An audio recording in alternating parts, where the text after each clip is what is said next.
कल तक जिस लड़के को अपराधी बताया जा रहा था, आज वही नाबालिग निकला। सवाल सीधा है, झूठ किसने गढ़ा और आग किसने लगाई? बयान आया तो नैरेटिव ढह गया। कपसार ने बता दिया कि भीड़ का सच अक्सर सच्चाई का कातिल होता है। मां की मौत पर संवेदना कम, सियासत ज्यादा हुई, लेकिन जब सच बोला तो सारे कैमरे चुप क्यों हो गए? मेरठ की धरती पर एक बार फिर ऐसा मामला सामने आया है जिसने सियासत, समाज, मीडिया और कानून सबको एक साथ कटघरे में खड़ा कर दिया है।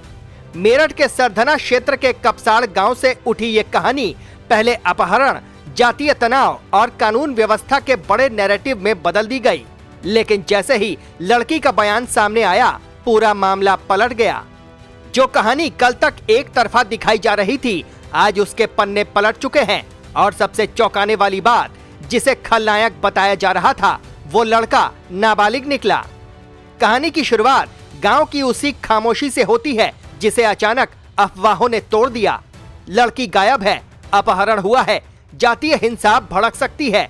इन तीनों वाक्यों ने गांव को रातों रात युद्ध भूमि में बदल दिया। सोशल मीडिया पर ट्रेंड बनने लगे, राजनीतिक दलों की टीमें सक्रिय हो गई, कैमरे गांव की गलियों में उतर आए। हर कोई बयान दे रहा था, हर कोई न्याय की दुहाई दे रहा था, लेकिन सच उस समय सबसे पीछे छूट गया।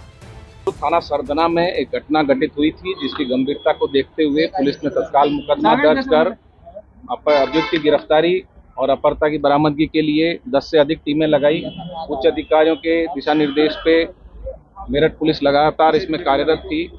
साथ ही परिजनों से भी मेरे और जिलाधिकारी महोदय द्वारा वार्ता की गई। उनकी जो भी संभव मदद है, जो भी इनकी सुरक्षा है, उसका ख्याल रखा गया, हर संभव मदद की गई। इस अति संवेदनशील प्रकरण में पुलिस ने तत्परता से कार्रवाई करते हुए जो अभियुक्त है और उसको गिरफ्तार किया है और अपहर्ता बरामद हुई है। पहले दिन से ही एक स्क्रिप्ट लिखी जा रही थी, आरोप तय हो रहे थे, किरदार बांटे जा रहे थे।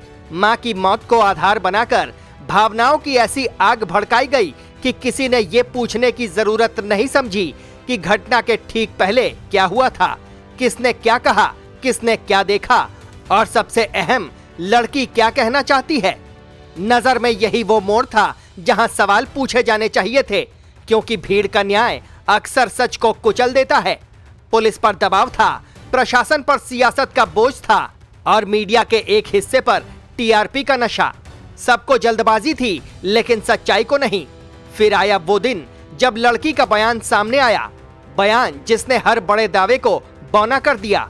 कहा जा रहा है कि दोनों ने फरारी के समय ज्यादातर पब्लिक ट्रांसपोर्ट का इस्तेमाल किया, तो फिर यह अपहरण कैसे हुआ? लड़का नाबालिग है, लड़की बालिग है, तो फिर लड़की को जबरन कैसे ले गया? मामला ये नहीं है जैसा दिखाया गया।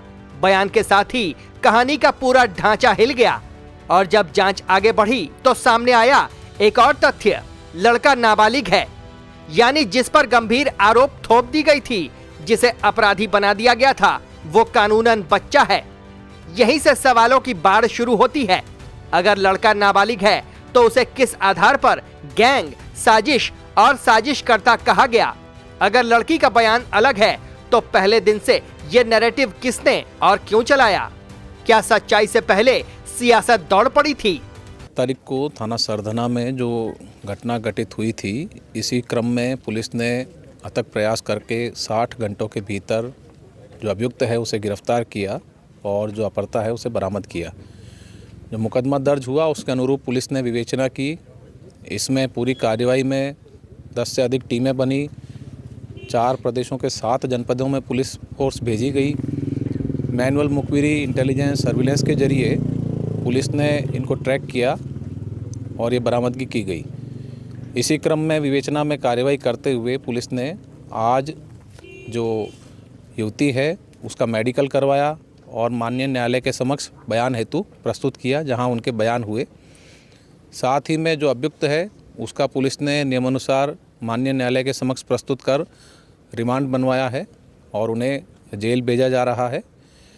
जो बाकी साक्ष्य सामने आएंगे उसके आधार पर आगे कार्रवाई की जा रही है। उसमें पूरी पुलिस विधिक प्रक्रिया अपना रही है और जो नियमानुसार कार्रवाई है वो इसमें की जा रही है। कपसाड़ गांव की गलियों में अब सन्नाटा है, लेकिन ये सन्नाटा कई सवाल छोड़ जाता है। एक माँ की मौत ये त्रासदी है, इससे इनकार नहीं, लेकिन त्रासदी पर राजनीति करना, मौत पर अपनी अपनी रोटियां सेकना, क्या ये समाज को आगे ले जाता है? क्या इससे न्याय मिलता है? ये भी सच है कि शुरुआती घंटों में अफवाहें ज्यादा तेज थी, तथ्य धीमे। व्हाट्सएप यूनिवर्सिटी ने अपने फैसले सुना दिए थे, जाति का जहर घोला जा चुका था, फला समाज बना फला समाज का पोस्टर तैयार था। लेकिन अब जब लड़की का बयान सामने है तो ये वही लोग चुप क्यों हैं? जो रातों रात मोर्चा खोल रहे थे, वे अब कैमरे से दूर क्यों हैं? न्यूज वॉच इंडिया ये नहीं कहता कि सवाल मत पूछिए, हम कहते हैं सही सवाल पूछिए। सवाल ये नहीं कि मामला बड़ा क्यों बना, सवाल ये है कि बिना जांच के बड़ा कैसे बना दिया गया। सवाल ये है कि क्या हर संवेदनशील घटना को राजनीतिक अखाड़ा बनाना जरूरी है? सवाल ये भी है कि नाबालिग की पहचान और अधिकारों का ध्यान किसने रखा? पुलिस की भूमिका पर भी बहस जरूरी है। दबाव में काम करना आसान होता है, लेकिन कानून दबाव से नहीं चलता। लड़की के बयान का इंतजार अगर पहले दिन किया गया होता तो शायद हालात इतने नहीं बिगड़ते। भीड़, बयानों और ब्रेकिंग न्यूज के बीच संतुलन बनाना ही प्रशासन की असली परीक्षा होती है। इस पूरे मामले में मीडिया की भूमिका भी आईने के सामने है। रिपोर्टिंग और राय में फर्क होता है। जब रिपोर्टिंग राय बन जाए तो सच का दम घुटने लगता है। हमें संविधान यही सिखाता है, पहले तथ्य फिर निष्कर्ष, क्योंकि अधूरी कहानी पर पूरा फैसला समाज को और बांट देता है। आज जब मामला पलट चुका है तो जरूरी है कि वही तेजी सच्चाई दिखाने में भी हो। वही एंकर, वही नेता, वही पोस्ट, सबको ये बताना चाहिए कि लड़की का बयान क्या है और लड़का नाबालिग कैसे निकला। न्याय का मतलब सिर्फ आरोपी ढूंढना नहीं, न्याय का मतलब सच को सामने लाना भी है। कपसाड़ प्रकरण हमें यह सिखाता है कि हर वायरल सच नहीं होता और हर ब्रेकिंग सही नहीं होती। कभी कभी सबसे जरूरी खबर वो होती है जो शोर के बाद सामने आती है। सवाल यह है, क्या हम उसे उतनी ही जगह देंगे? लोगों की साफ राय है, इस देश को इंसाफ चाहिए, इंसाफ की राजनीति नहीं। माँ की मौत पर संवेदना होनी चाहिए, सौदेबाजी नहीं। नाबालिग पर कानून चले, लेकिन कानून के नाम पर तमाशा ना बने। और सबसे अहम, लड़की की आवाज सबसे पहली सुनी जाए, आखिर में नहीं, क्योंकि जब सच देर से आता है तब तक बहुत कुछ जल चुका होता है। और कपसाड़ की कहानी उसी जली हुई जमीन से उठता सवाल है, क्या अगली बार हम रुककर सच सुनेंगे या फिर भीड़ के साथ दौड़ पड़ेंगे? Team news watch India.